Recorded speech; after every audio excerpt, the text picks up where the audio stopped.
sure for us.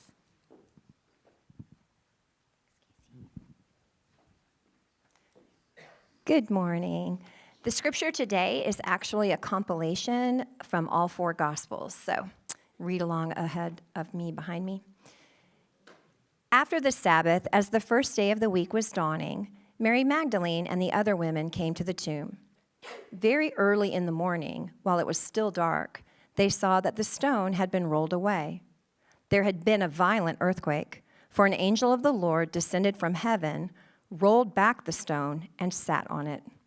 His appearance was like lightning, and his clothing as white as snow. The angel said to the women, "Don't be afraid. I know you are looking for Jesus, who was crucified. He is not here, for he is risen, just as he said. Why are you looking for the living among the dead? He is not here, but he has risen. Go quickly and tell his disciples and Peter, he is risen from the dead and is going ahead of you." So they departed quickly from the tomb with fear and great joy and ran to tell the disciples. Mary Magdalene ran to Simon Peter and the other disciple and said, "They've taken the Lord out of the tomb, and we don't know where they've put him." Peter and the other disciple ran to the tomb.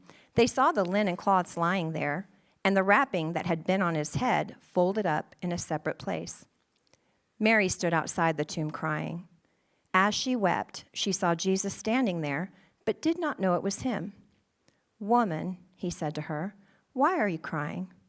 "Sir," she said, "if you have carried him away, tell me where you've put him."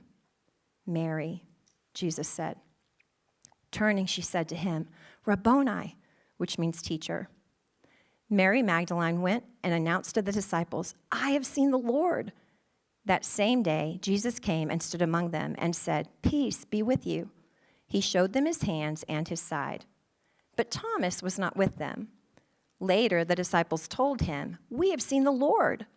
But he said, "If I don't see the marks of nails in his hands, I will never believe." A week later, Jesus came again and stood among them and said, "Peace be with you." Then he said to Thomas, "Put your finger here and look at my hands. Don't be faithless, but believe." Thomas responded to him, "My Lord and my God." These are written so that you may believe that Jesus is the Messiah, the Son of God, and that by believing you may have life in his name. This is the word of the Lord. Thank you, Christy. Easter Sunday is my favorite Sunday of the year, and I love all the beautiful colors, and I love the celebrations and the feasts, but those things are not what make Easter my favorite Sunday of the year. Easter is my favorite because it's about resurrection. And we have a handful of retired pastors in our congregation, and you guys can appreciate this, Phil. I mean, I spent a decade at this church preaching on the same subject every Easter. And occasionally someone will ask me, "Hey, does it ever get hard? Do you ever get tired of it?" Because it's a little bit like giving a book report on the same book every year in school. And the honest answer is no. The resurrection of Jesus is so extraordinary. It is so inexhaustible in its meanings and implications. It is so life-changing that I never bore of it. Every Sunday is Easter Sunday in a sense, and this is our big Easter Sunday. Some years I prefer to teach from the point of view of the skeptic, and we try to answer the question, did the resurrection really happen? Some years a bit more from the point of view of the doubter, wondering, is this true, and is this for me? In this year, as we've been journeying through the life of Jesus, little bit by little bit through his story, through his teaching, beginning next week, we'll begin to see his invitation to his disciples and his miracles. But we, this year, want to ask a much larger, more cosmic question. What is the meaning of Easter? Because if the resurrection actually happened, Easter is much more than something to celebrate. Easter actually changes ultimate reality. And therefore, Easter and resurrection changes the way we understand the world we're living in right now. If you're like me, you might feel like it's hard to make sense of a lot that we see going on and happening in our world. Everything feels a bit fragile. And I understand from a historical point of view, we could make debates on, which people, which generation, which nation, et cetera, maybe had the most difficult time, had the hardest go of it. But it doesn't change how you and I might be experiencing angst today. We know that nations are at war, including our own. We see constant division everywhere, whether it's politically or economically or even in your HOA about the length that your grass can be. News cycles are riddled with anxiety-inducing news, from the impact of AI on your future to the economy to inflation to the rise of mental health issues in our society. We are able to witness with our own eyes suffering in ways that are unprecedented in generations before us. The world is smaller than it ever has been. When I hear news of violent persecution against Christians in Nigeria, I don't just hear random facts from a nation a long ways away that's impersonal. I hear a deeply personal story of my friend James, my seminary mate, who's a pastor in Nigeria. Peace these days can feel idealistic, it can seem naive, whereas conflict feels inevitable. Let's be honest, many of us look around and we see things going on in our world and we say, this isn't the way it's supposed to be. This angst, this kind of disruption, this conflict, the complete lack of shalom that we feel in our spirit causes us to ask questions like this. Is this all that there is? Does any of this matter? Does my life matter? Does what I do matter? Is the world ultimately broken, or can it be made whole? And maybe more personally, am I ultimately broken, or can I be made whole? I think the question that drives this, I think these questions drive much of our appreciation of particular forms of art and music and movies, because underneath the movies and the art that we love are usually the big questions we're wrestling with. Consider this. The stories we love are the stories where the hero falls. The hero seems like he's done for, but then he rises up and he overcomes. I just watched a brand new movie. It's the movie with Ryan Gosling, Hail Mary. It was a really good movie. I'm not saying I'm endorsing it, but it was really good. Spoiler alert, that's the plot. And it's the plot of most of the stories that we're drawn to, right? Where the world breaks, but it's restored again. We resonate with stories and music and poetry where light overcomes the darkness. Why? Why does that speak to us? Why does that touch something inside of us? Because deep down, I believe all of us want resurrection to be true. Not just in some sort of abstract sense, but in a deeply personal way. We want to know that new things can come from broken things. We want to know that dead things can be made alive again. I think it's why C.S. Lewis wrote, "If I find in myself a desire which no experience in this world can satisfy, the most probable explanation is that I was made for another world." And so I want us to step into the story of the ultimate resurrection today. The gospel accounts written by the evangelists Matthew, Mark, Luke, and John are compelling because they are not polished myths. They are raw and rugged accounts of Jesus' life story.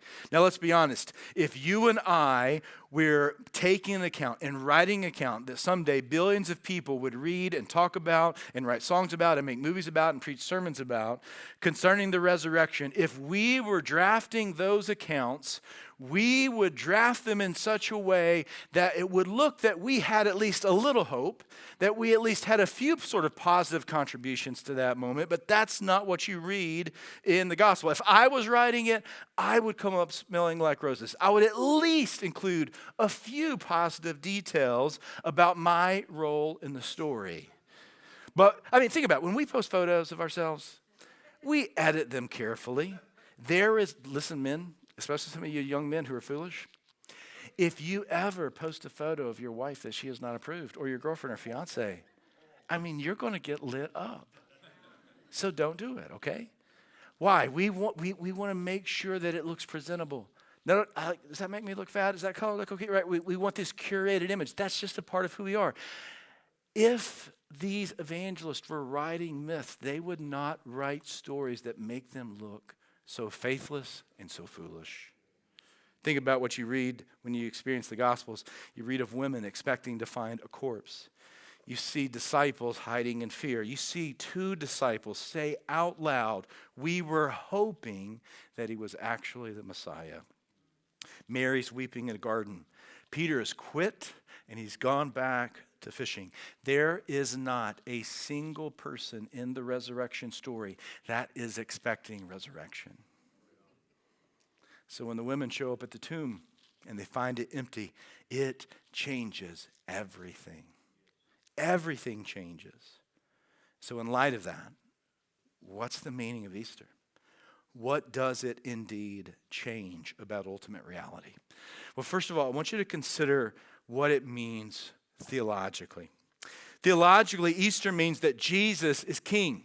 The resurrection is the final coronation of Jesus. Now, if you've been tracking with us in our teaching series, we have been showing how the Gospels are constantly showing us that Jesus is king. Palm Sunday was a not so subtle reference to Jesus being king. This past Friday, we said that Jesus is no less king on Good Friday than he was on Palm Sunday. He happens to be a king who is laying down his crown. But Easter comes along and there is no longer subtle code. There are no longer mysterious parables. There is straightforward declaration. All authority in heaven and on earth has been given to me. No symbolic language, just a literal cosmic coronation. Jesus is king. All authority, all power belongs to him, which necessarily means every other authority and every other power is subservient to King Jesus. In the ancient world, when an empire would win a battle, when they would conquer a land, say the Roman Empire, they would send out an evangelist, they would send out a herald, and the herald would make a declaration. Caesar is Lord, Caesar is king, you now serve under a new king. Well, Easter is God's declaration. Jesus is Lord. Jesus is King. He reigns over the whole universe. Not metaphorically, not just spiritually, but actually. The New Testament theologian N.T. Wright puts it this way in his book on the resurrection. The resurrection of Jesus is the beginning of God's new project. Not to snatch people away from earth to heaven, but to colonize earth with the life of heaven. That is to say that the kingdom of God is coming to reign, that the way of Jesus is to be made manifest amongst his people on earth. This is not, as we might sometimes conclude, just a 21st century imagination or understanding of who Jesus is. This has been the confession of the church for centuries. Here is Athanasius of Alexander, a 4th century church father, writing, and I love this quote, it's one of my favorites. "Death has become like a tyrant who has been completely conquered by the legitimate monarch, bound hand and foot." Easter means that Jesus is not only alive, not only is he a great teacher or an inspiring figure, but Jesus is the reigning king over all creation. All power, all authority is his. Easter means Jesus is king. Now that's a massive statement. And it's not just a church statement. The resurrection is a statement of reality. But there's more. Easter doesn't just show us that Jesus is king. Easter beautifully shows us what kind of king Jesus is. So personally, Easter means that sin and death are no longer the end of your story. When you read the resurrection accounts, you discover that Jesus not only takes a throne, but he moves toward people. Just look at some of the characters who find themselves front and center. I find it extraordinary that maybe the most central character outside of Jesus in the resurrection accounts is Mary Magdalene. This is a head scratcher if you're writing a myth, by the way. If you're writing something that you just hope that people believe, you would not select Mary Magdalene. First of all, because she's a woman. Now, I think it's awesome that she's a woman. But in first century Greco-Roman culture, her testimony would not be considered reliable because she was a woman. But it's not only her gender that makes it a bit of a head scratcher. Mary Magdalene was a woman who had a bit of a peculiar and scandalous story. We read about her having demons exorcised from her life. In all likelihood, she would have been marginalized. She would have been on the outskirts. She would have thought herself and would have been treated socially as someone who was broken, someone who was emotionally and spiritually other. She would have been misunderstood. She would have been marginalized. If you're writing a made-up story, the first person to see Jesus, the first person to give witness to Jesus would have been a noble priest, a Roman official, someone with a certain level of credibility and status so that it would be seen as authoritative and meaningful, but not in God's story. No, Jesus chooses to make Mary Magdalene the first evangelist who declares the resurrection to his disciples. But then there's Peter. Now, Peter's a whole different kind of unimpressive. Some of you know Peter's story. Peter seemed like he was going to be impressive. He was bold. He was a leader. I mean, he even picks up a sword for Jesus, right? But when things get intense, when things get hard, Peter flops. He denies Jesus not once, not twice, but 3 times. And by the way, his denials don't take place under the heat of a Roman court.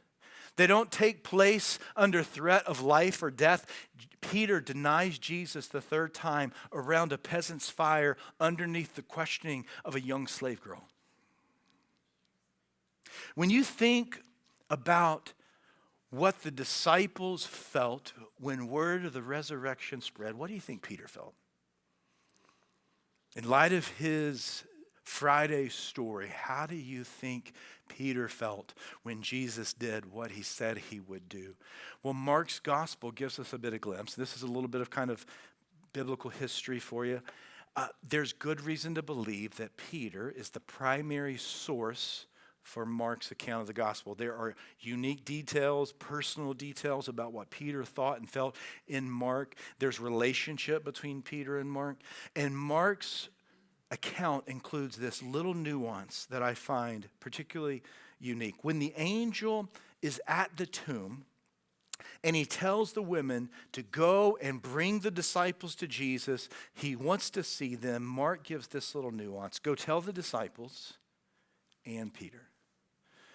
Now, Peter is listed first amongst every list of disciples. He is the most prominent. He is the de facto leader. There is no reason to assume that bring the disciples would not include Peter unless Peter had begun to believe that he was indeed excluded because of his betrayal, because of his denial. Let's not forget about old Thomas. He's labeled Doubting Thomas, which I think is a bit unfair. I think Thomas is really just more of a pessimist, a realist. If Thomas were alive today, he would be the kind of person who says, well, I just tell it how I see it, right? So if you remember back when Jesus gets word that Lazarus is sick, he's about to die, and hey, can we make the journey to see Lazarus before it's too late? It's a perilous, risky journey, the travel, the pathway, the road that Jesus would have to take. By risky, I mean threat of death. There was assassination attempts on the life of Jesus. The disciples were trying to hide out, and Jesus says, no, we're going. And Thomas says, let us go and die. Like that's his mentality, right? The other thing, reason I think Thomas gets a little bit of an unfair shake is here is I don't think Thomas, his response is anything different than how you and I would respond. He's not there the first time they see Jesus. The disciples come and say, we've seen the risen Jesus. And Thomas says, I'm not going to believe that until I see it with my own eyes. I'm not going to believe it until I have verifiable proof, unless I can touch it. He's a bit skeptical. He's refusing to be naive. So what does all of this mean for us? Here's what it means. It means Easter is not just for the impressive. Easter is necessarily for the overlooked and the broken. Easter is not just for those who are put together, who planned well, who made all the right choices. Easter is for the overlooked, the broken, those who feel like they don't belong. Easter is for you. Easter isn't just for the dependable and faithful. Easter is for the failure and the screw up. Even those who fail and screw up in very public and obvious ways. Easter isn't just for those who have great faith and find belief to be natural and easy. Easter's for the skeptical. Easter's for those who have a hard time believing and even believing that it's good news. Now, all of this, ladies and gentlemen, is good news. It's good news for us. And if we stopped right here, Easter would be amazing. The risen Jesus sees you. He knows you. He invites you. He welcomes you. He restores you. But Easter does not stop at what Jesus does for you. If we stop here, we shrink the meaning of Easter, because Easter is not just about what he does for you. It's about what Jesus is doing to everything. Cosmically, Easter means the whole world is being made new. Friends, Easter is not just about going to heaven. It's not just about escaping death or this world. Our confession is that Jesus rose bodily, not metaphorically, not spiritually, but physically. He rose from the grave. He taught, he spoke, he traveled. They could touch Jesus. He was tangible. I think it's really helpful for us that we experience Easter in the springtime, because we get to see a preview. We get to see in nature a bit of a picture, a vision of new heaven and new earth. Just a few weeks ago, we looked out our window and your grass was brown. Your flowers looked dead. Trees were barren and empty. It was miserable sometimes, right? But what are you seeing now? You're seeing blooms. You're seeing dead things come back to life. Jesus rises not only to conquer death, but to bring about new creation. Jesus promised to his disciples that he is not abandoning them, that he is coming back, and in the meantime, he invites them to participate in his renewal of all things. They no longer need to fear death, because they too will experience resurrection. Now, I think most of us, it's just kind of hardwired into our individualistic culture. It's kind of hardwired into our experience. We think about Easter. When we think about Easter, we think about what Easter means for us. We're forgiven. Our future is secured, all of which is gloriously true. But when you read the resurrection accounts, you start to realize that there's something much bigger happening. Every gospel writer includes and emphasizes that the resurrection occurred on the first day of the week. Now, when you read it, it's very clear that the resurrection occurred after Sabbath, and then the writers emphasize the day after Sabbath was the first day of the week. Now, here's the thing. Every reader would know that the day following Sabbath was the first day of the week. It would be like me saying the chairs on the first row and the people in these chairs are the ones in the room who are closest to me. You don't need me to explain that. You already understand that. You know that. So what is happening here? I think what you see here is less a timestamp of the chronology and more a signal of the deeper understanding of what's going on.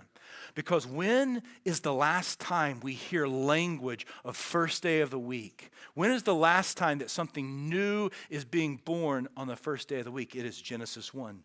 We are revisiting creation. New creation is beginning. And by the way, where does the resurrection take place? It takes place in a garden. Matter of fact, Mary is so confused when she first meets Jesus. She doesn't recognize it's Jesus. Mary thinks it's the gardener. I'm sorry, sir. I didn't mean to disturb your garden. And then she realizes it's actually Jesus. So for you gardening types out there, I got good news for you. Jesus is the true better, and greater gardener.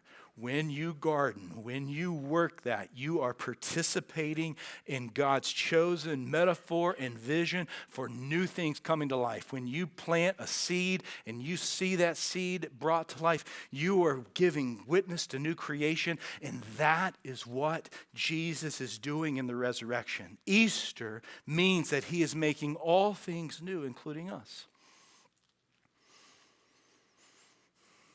Irenaeus, the 2nd century church father, writes, "The glory of God is a living human being, and the life of a human consists in belonging to God." I'm going to explain what this means. What he's saying is that God is most glorified, not when humans escape being human, which I think is very appropriate for us in the age of AI. No, God is most glorified when humans are fully alive as they were created to be. God is glorified in the redemption and restoration of all humanity, and when you and I are participating in the redemption and restoration of all humanity. Now, Irenaeus captures this profound truth. What is it that makes a human truly alive? It is not independence from God, but relationship with God. As Adam and Eve were invited by God to participate in the renewal and the making and the multiplying of his world, he has invited in his resurrection his followers to do the same. Matthew's gospel describes this in another beautiful description. Matthew describes the disciples gathering as that they've been told to. Jesus has told them where to go. And then he gives the description of what it's like in the room and what's going on with the disciples who were in that room. Matthew says the 11 disciples, they traveled to Galilee, to the mountain where Jesus had directed them. And when they saw him, when these disciples, they see Jesus, they worshiped and some doubted. Now, it is my perspective that this is about the most realistic description of discipleship that you can find in the New Testament. That the disciples got together and they worshiped and they doubted. I think this is a bit like you and me. We worship today, and I bet some of us doubted a bit today. Some of us struggled a bit this week. We wavered a bit. We got a little distracted when Brad was quoting like 1,800-year-old church fathers that we don't know who they are.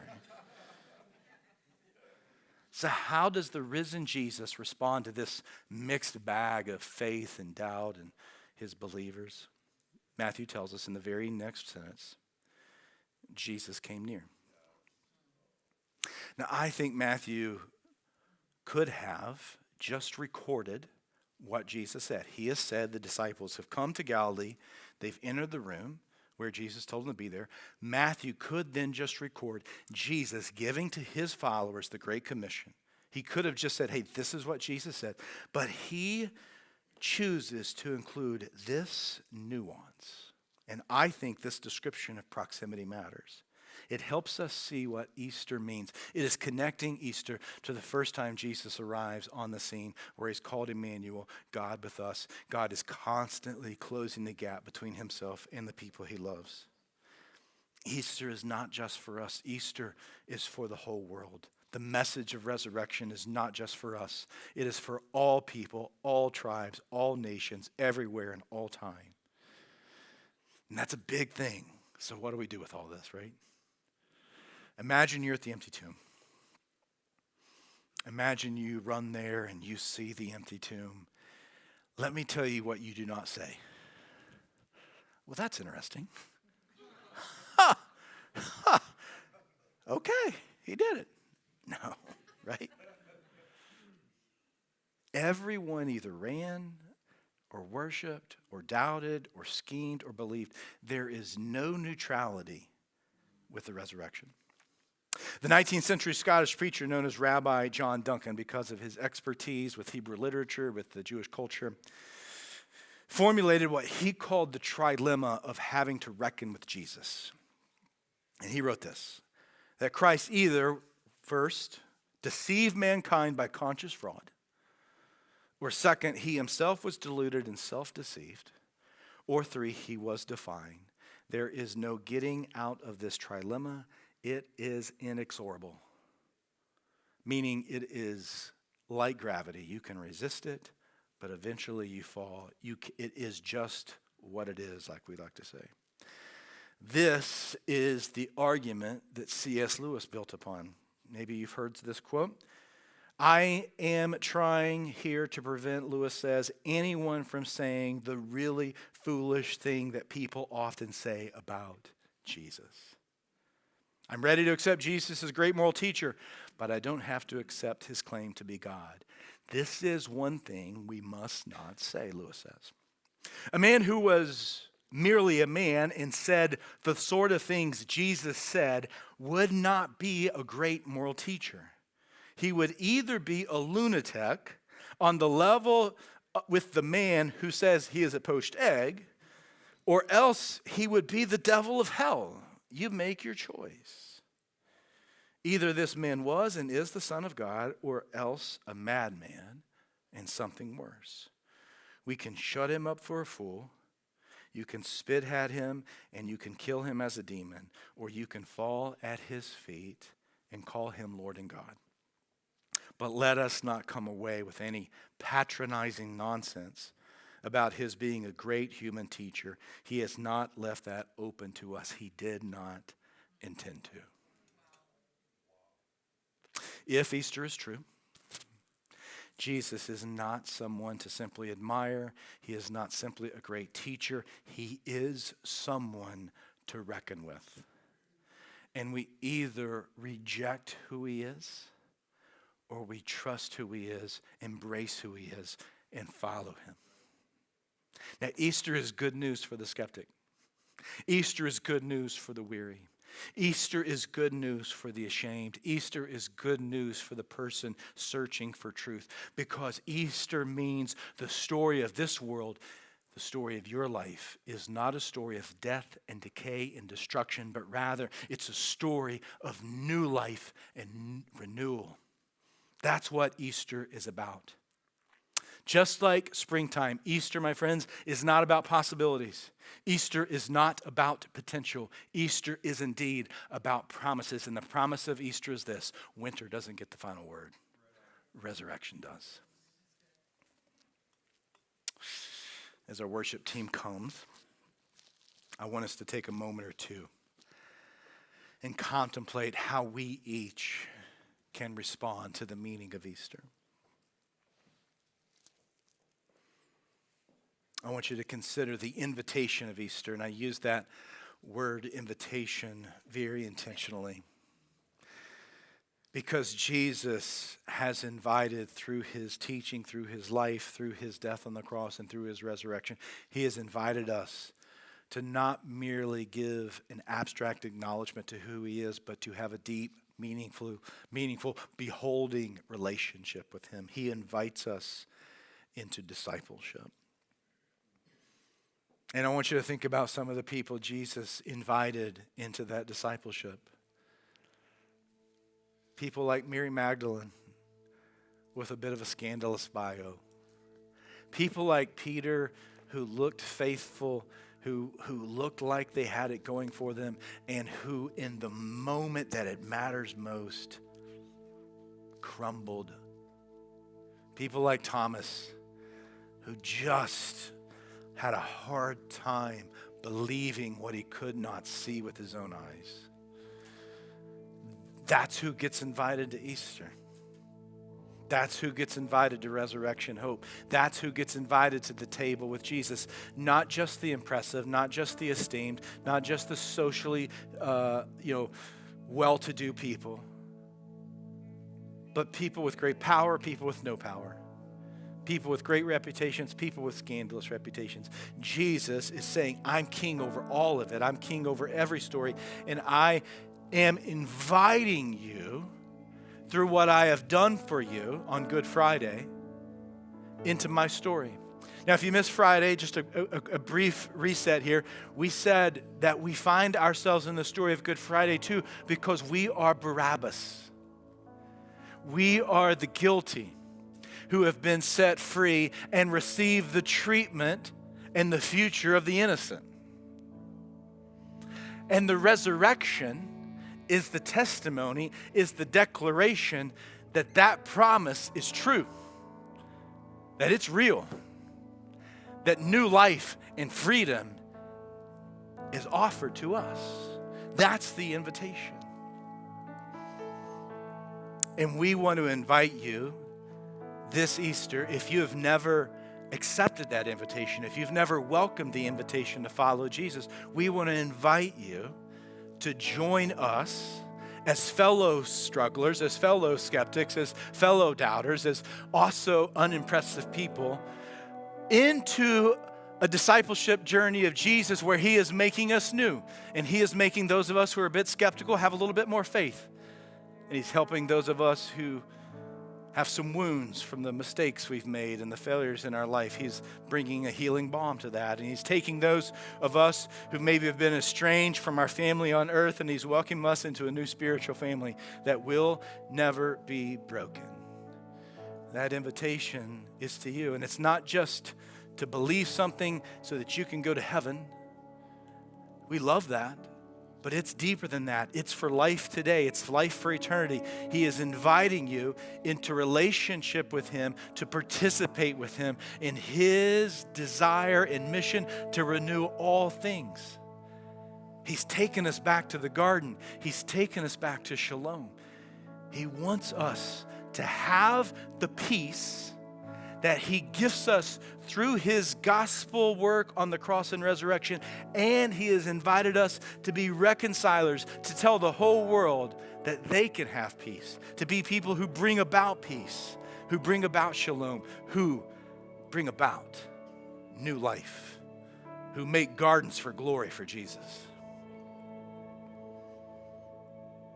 And so it doesn't matter if this is your first Easter or your 70th Easter. We want to help you with that journey.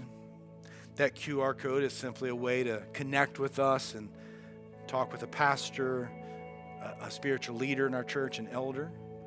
But we're also going to invite our prayer team and some of our staff and elders to come down on the front row.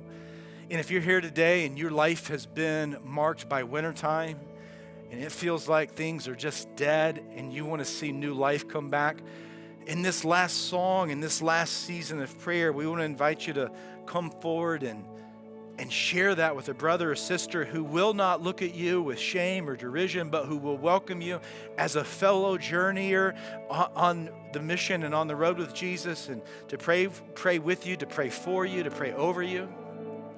But maybe you're here today and you don't have faith, and you've struggled with faith and you lack faith, and you're like, I want somebody to help me find faith. I want you to know today, you don't have to come with strong faith.